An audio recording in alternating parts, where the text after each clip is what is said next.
निवृत्ती महाराज देशमुख यांच्या मुलीचा काल साखरपुडा झालेला आहे। साखरपुडा अत्यंत जोरदारपणे झालेला आहे। लाखो रुपयाचा खर्च साखरपुड्यामध्ये केलेला आहे।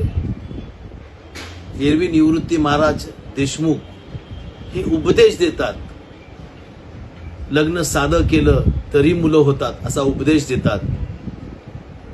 बोले तैसा चाले त्याची वंदावी पाऊले। निवृत्ती महाराज जसे उपदेश करतात तसे जर वागले असते तर कालच्या साखरपुड्यामध्ये एवढा खर्च झाला नसता। साखरपुड्यामध्ये जर लाखो रुपये खर्च होणार असेल तर लग्नात निश्चित करोडो रुपये खर्च होईल। उपदेश करताना आपण एक बोलता, परंतु जीवनामध्ये त्याचा वापर केला जात नाही।